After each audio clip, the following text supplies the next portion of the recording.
Igbo ndị ọma, echere m na oge erule mgbe anyị ga-eji gwawa onwe anyị eziokwu. Oge erule mgbe anyị ga-eji anyị hụ ọcha anyị akpọ ya ọcha, anyị hụ oji anyị akpọ ya oji.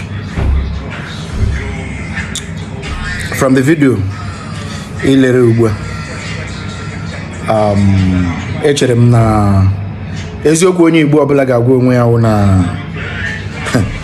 na ebeela anyị ego.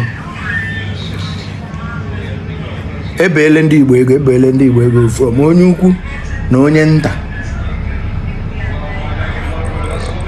onye bara ọgaranya na onye na nwa ogbenye. Ebeele anyị niile ego. Kedu ebe shiba anyị ga? The continued incarceration and detention of Maazị Nnamdi Kanu shows that ebeele ndị Igbo ego.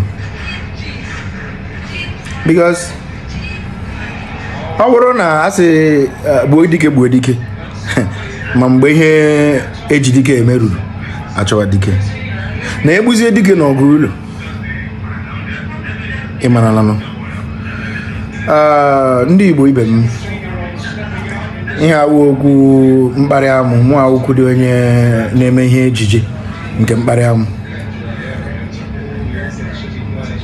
Ihe m na-ekwu na otu m si hụ ya na-ebele ụmụ Igbo ego nke dị ọjọọ. Ọ bụrụ na a ga-ahapụ Nnamdi Kanu ya nọrọ ebe ahụ, ndị Igbo agba nkịtị ruo ugbu a, ruo taa, onye ọbụla ndị kwesịrị ikwu okwu ya na-ekwu okwu, ma Peter ha Obi ha, ma Ọjị ha ụzọ Kalụ ha, ma Mbu na Mfụ ha, onye ọbụla na-elegodi otu o si awụ ọba na edu na 2027. Ihe onye ọbụla na-ele anya na awụ kedu otu o si afevo ya na 2027. Chefuo ihe nke na-eme n'azụ ụlọ anyị, ihe ọjọọ mere. Anyị kwuo ya, awụ m kwuo ya moto mefu, awụ ihe a m kwuru na m kwuchala ya na anyị hụ ọcha ka anyị kpọọ ya ọcha, anyị hụ oji ka anyị kpọọ ya oji. Lekwe na guys, ndị na-awakpo anyị agbaala anyị okike, agbakpogo anyị, mana onwe onye na-ekwu. Ala Igbo nọ na the worst time of their history taa, because onwe onye na-ekwu, onwe onye na-ekwu. Onye ọbụla na-achụ tụm n'ọhịa tụm n'ụzọ. Onye ọbụla chọrọ otu o si efefo ya, otu o si enweta ego nye ụmụ ya nri, otu o si enwetakwu bawanye na ọgaranya. Onwezi onye na-ekwu maka otu o si echekwa ndụ na akụ na ụba ụmụ Igbo. Lee nụnụ, ndị a na-awakpo anyị buchazi egbe, nwee nnukwu egbe. Anyị nwere ndị ga-apụtara anyị ma osu echi. Ọ na-eme na Benue, gị nụrụ na Aba, ma ọ bụ gị nụrụ na Ọhafịa sị ya na ọ na-eme na Benue na ọ ga-eruteli.